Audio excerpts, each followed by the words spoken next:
大家好，歡迎嚟到車天車地，我係 Christine。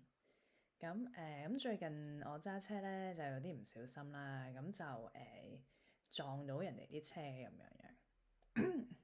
咁咧就第一次撞咧就係倒車嗰陣時咧唔小心啦，冇睇到後面有車咁樣，咁然之後撞到後面冇車，嗰部 Benz 嚟嘅嚇。咁然之後我撞到佢之後咧，咁佢有啲花痕啦部車，咁我就幫佢清理咗嗰啲花痕之後咧，咁我就走咗啦。嗰個事發地點係一個停車場嚟嘅，室外停車場。咁然之後第二次撞到人部車咧，就係撞到人哋個側鏡咯。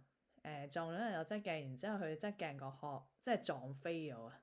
嚇〜即係事發時嗰陣時，我都唔知撞到佢個側鏡，淨係我好大聲咁嘣一聲咁樣。咁然之後我望下我個鏡又冇事咁樣，咁我都意識唔到都係咁樣撞到佢個側鏡啦。咁然之後去事後咁，我停低架車去翻事發現場咧，咁就見到個阿婆喺度執緊個殼，咁樣我先知原來撞甩咗佢個殼嘅嚇。咁咧咁我同我阿婆講，唔好意思啊，我撞甩咗你個殼咁樣。咁然之後話我都唔緊要嘅，之前都試過㗎啦，俾人撞飛過咁樣。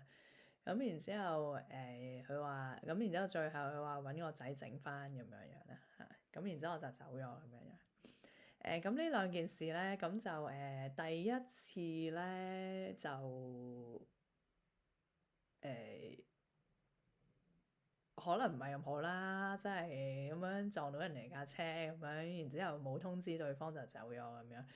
咁不過我有清潔翻嘅嚇，佢應該唔覺嘅，因為佢部車其實都幾污糟，而嗰啲花痕我都抹得甩嘅嚇。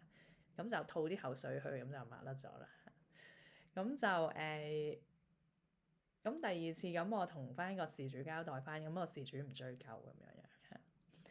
咁呢兩件事咧，其實即係我拍呢集講翻出嚟咧，其實係因為我見到咧Facebook group 咧有個 page 喺度講話教人hit and run，但係對方 hit and run，你可以點做咁樣。咁我覺得咧，其實唔需要做任何嘢，即係其實對方唔小心，即係好似我咁，我其實真係唔小心嘅嚇。咁就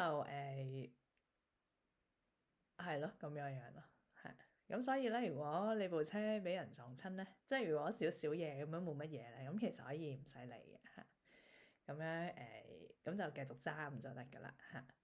即係其實要追究責任，其實呢件事其實都幾煩嘅，我覺得，同埋都好小事嘅，其實都唔需要追究嘅嚇。咁就係咁啦嚇。多謝各位收睇，下集再見，拜拜。